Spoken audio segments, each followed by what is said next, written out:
Forgive my exaggerated intro. I was trying to top what I did in my Croods 2 trailer reaction. But we're not here to talk about the Croods sequel here today. Today, I'm going to be reviewing the original Croods movie.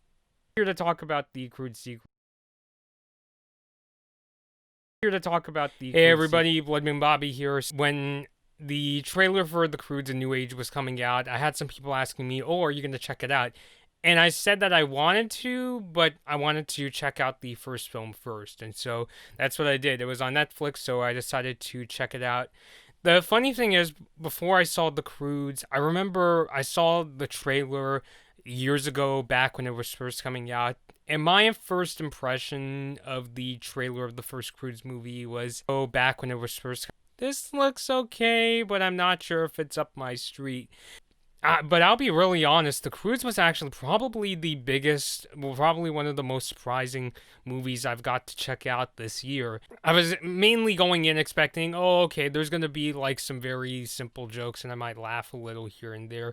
But there's actually a lot of really well done animation in this movie. I found it thoroughly entertaining, but also surprisingly dramatic. I thought the characters were very sympathetic. I really liked watching particularly the lead character in this movie, and they're just so filled with heart. I was really pleasantly surprised what DreamWorks was able to do with The Croods. It might be one of the better DreamWorks movies I've got to see in a while. So The Croods follows this cave family. It's set in prehistoric times when Earth was just one continent, Pangea, and it's about to get split apart. It's set in prehistoric times when Earth was and it's about to get split apart.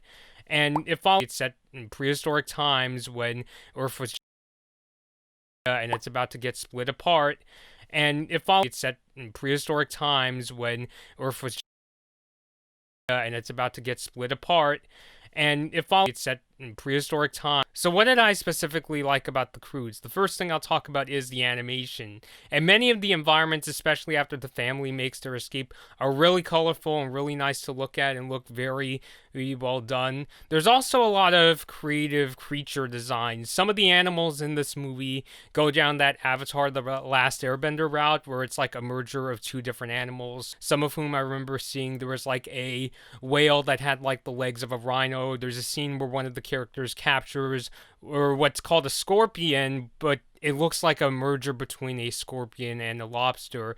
There's also a rat snake, which is like these two rat or rodent like creatures connected through like a snake body. A lobster. There's also a for like a snake body. Basically a saber-toothed tiger, but with the fur color of a parrot. I thought that many of these designs were really creative. I also really like how energetic the animation can be. So the rest of the family consists of a mom, a daughter, a son, and a grandma. And in the beginning of the movie, they team up to capture this egg from a creature, and basically the family goes and they're tossing it from one family member to another so that they can keep the egg away from other creatures that want to take the egg and eat it. And it's a lot of fun to watch. It's really engaging, and you really hope that these family members can get away with this egg. And it also really does a good job establishing these strong family bonds between these characters. Another really funny scene that I liked in The Croods was when the characters are introduced to fire, they start waving it around, and they accidentally light this giant ear of corn on fire, and it starts blasting off toward them, and when the family members get off, it goes up into the sky like it's a rocket, and just explodes into a bunch of fireworks, and it starts raining like giant popcorn. And so I thought the animation in this movie was really great. And what also helps make the characters' family connections really strong is some really good acting in this movie in terms of how the characters portray how they both love each other and how they're trying to get used to this new world that they're in. The lead character, E, played by Emma Stone, Emma Stone does a really good job acting as her.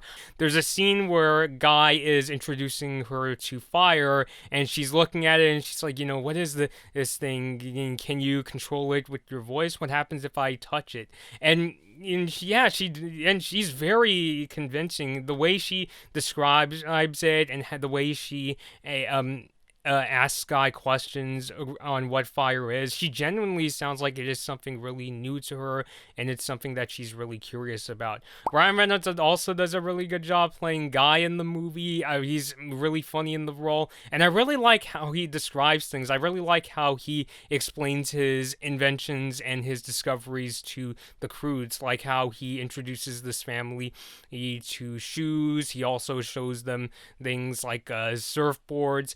Probably one of my favorite inventions in the movie is he introduces them to the seashells, and he describes it to the family like they're cell phones. Like, he says they're basically a really great communication device. Just blow into it and it'll make like a woo sound so that if you get in trouble, the others will hear you and they'll come find you. And they also do a good job making him a very heartfelt character. There is a scene where they go into his backstory, and I really did feel for this character. There aren't going to be any spoilers in this review, by the way, so I won't go into detail about the specifics of Guy's backstory, but I really did feel for this guy, and I also found him really funny at the same time. But probably the most standout performance in this movie was Nicolas Cage. Not only does Cage obviously bring a lot of his Nicolas Cageisms, and that, he can be really crazy and loud in the role, like whenever his character Grug has to scare or intimidate an animal, he makes like a bunch of really scary noises, like the kind of stuff you expect to come out of Nicolas Cage. And I also really like the scene where he tries to come up with his own inventions to basically try to one-up Guy, and the way he becomes like really eccentric and showing off, and trying to convince his family that, hey, I can come up with these really amazing inventions too, like, look at this and this and this really amazing thing. So I thought Cage really brings a lot of comedic acting chops to the role, but he also really makes Grug into this really a sympathetic character, and I really felt for him. I talked about the scene where he's coming up with, like, he tries to come up with all these inventions that aren't nearly as good as Guy's, and that's because you could tell he's becoming envious of Guy. As Guy is coming out with all these inventions and impressing his family, you get a sense that Grug is becoming really jealous, even if he doesn't necessarily want to admit it. But at the same time, you do really feel for him. You do get the sense that, he still wants to be a big part of his family, and he still wants to help his family out and take care of them. So it was a really good balance, and I really think Cage did a really great job of delivering both the comedic and sensitive sides to Grug in this role. And my favorite scene in this movie is the ending. I won't get into spoilers, but basically Grug gets separated from the family, and I really like the pacing in this scene. It really just leaves me to think, even though I was pretty sure that Grug would get back with his family, the whole time I was asking myself, what's he gonna do? What's he gonna do? What's he gonna do? And I really like movies that could do that. It really gives the film time for him in order to learn his lesson and formulate some kind of plan. I thought that was really great storytelling. The ending was what surprised me the most about this movie, because it really just kept you guessing along the way, and I really did feel ill for Grug throughout that entire scene, and really wanted to see him get out as well. So overall, The Croods was a really surprising movie to me. I went in basically thinking, okay, there's going to be like very simple jokes, and I might laugh maybe once or twice, but it's not going to be like a super amazing movie. But I was completely wrong. This is a really engaging and creative movie with really great dramatic moments thrown in. I just thought that this movie was really well done, and it's one of the better DreamWorks movies that I've seen lately. So I highly recommend The Croods in the end if you have a Netflix account and or want to check it out, or are kind of in my boat where you're kind of like, I'm not sure about this. Give it a watch. I think you'll find one or two things that you may find surprising about this film. So overall, I really like The Croods. So let me know your thoughts down below. What did you think of The Croods? Have you seen the movie? Are you interested in checking it out? I'm still interested in checking out its sequel, The Croods: A New Age.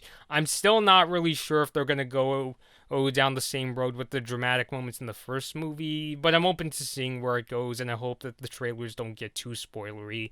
I'm also curious to see if the movie will be able to meet its November 25th date. So let me know your thoughts on the first Croods down below in the comments. I'm looking forward to seeing you there, and until next time, this has been Blood Moon Bobby, and thank you all for watching.